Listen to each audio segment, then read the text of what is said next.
Assalamualaikum warahmatullahi wabarakatuh. Pada kesempatan hari ini, saya akan presentasikan hasil kerja dari kelompok kami tentang ketimpangan sosial sebagai dampak globalisasi.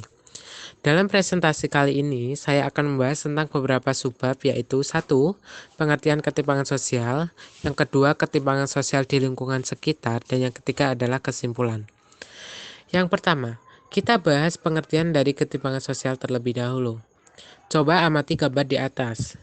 Gambar di atas merupakan ketimpangan fasilitas umum antara kota dan desa, di mana desa memiliki fasilitas yang sangat buruk. Contohnya banyak genangan air di musim hujan dan jalan berlubang. Sedangkan kota memiliki fasilitas yang sangat-sangat layak.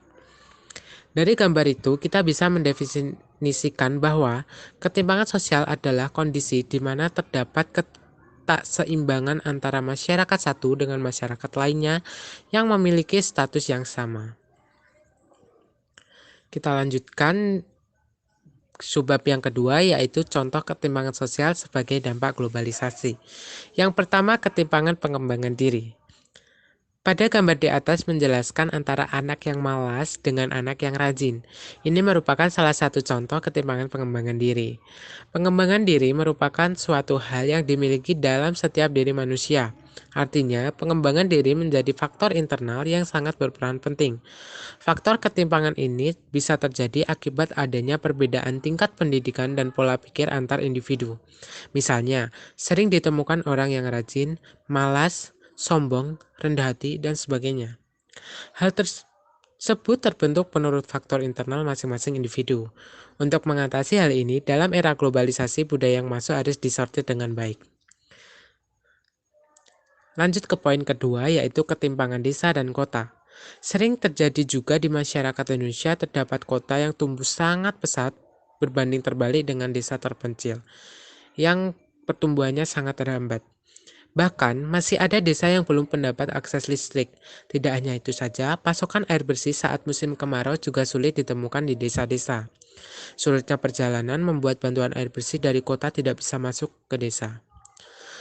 Faktor ketimpangan yang terjadi antara desa dan kota ini terjadi karena perbedaan pembangunan oleh pemerintah. Daerah kota lebih cepat dibangun dibandingkan dengan daerah pedesaan. Lanjut ke poin yang ketiga, yaitu ketimpangan golongan sosial ekonomi. Terjadi ketimpangan tidak lepas dari unsur ekonomi. Antara golongan sosial yang ekonominya menengah ke atas akan dipandang lebih tinggi dibanding masyarakat ekonomi lemah. Hal ini terjadi karena perbedaan cara pandang yang melekat di masyarakat. Wujud nyatanya bisa terlihat pada layanan pendidikan dan akses kesehatan yang lebih mengutamakan kelas menengah atas. Sebagai contoh, pada gambar di atas dijelaskan di mana salah satu kelas yang memiliki jumlah siswa yang melebihi kapasitas dengan fasilitas yang kurang memadai, dan sebuah kelas yang layak dan memiliki fasilitas yang layak dalam menunjang aktivitas pembelajaran. Lanjut poin keempat, ketimpangan sektor ekonomi. Ada lagi bentuk ketimpangan, yakni ketimpangan sektor ekonomi. Ketimpangan ini memandang perbedaan pendapatan yang tersebar di masyarakat. Seorang yang berprofesi lebih memiliki pendapatan yang lebih besar dibandingkan mereka yang bekerja di sektor usaha kecil menengah. Alhasil, ketimpangan ini membentuk strata berdasarkan status sosial yang dimiliki. Masuk pada kesimpulan. Kesimpulan pada presentasi kali ini kita bisa melihat beberapa contoh gambar di atas. Apa hanya orang kaya saja yang bisa mendapat kehidupan yang layak? Tentu saja tidak, karena semua manusia memiliki hak untuk hidup dengan layak dari segi fasilitas, sarana prasarana, kesehatan, dan juga pendidikan. Tidak bisa dipungkiri, ketimpangan sosial masih menjadi masalah di berbagai negara, termasuk Indonesia. Ada faktor tersendiri yang menyebabkan ketimpangan sosial. Di antaranya, ketidaksiapan menerima perubahan kebijakan pembangunan yang kurang tepat, tingkat pertumbuhan pembangunannya tidak merata, institusi politik dan ekonomi yang cenderung eksklusif, dan terakhir adanya bias akibat globalisasi.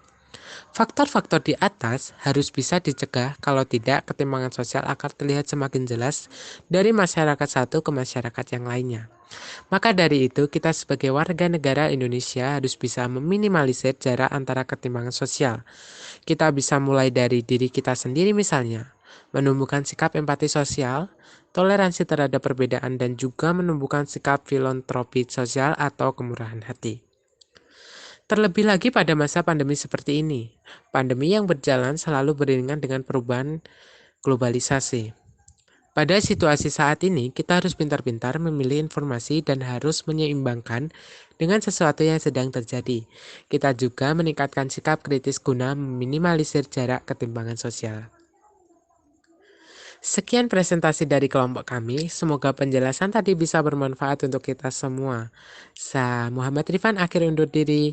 Terima kasih. Wassalamualaikum warahmatullahi wabarakatuh.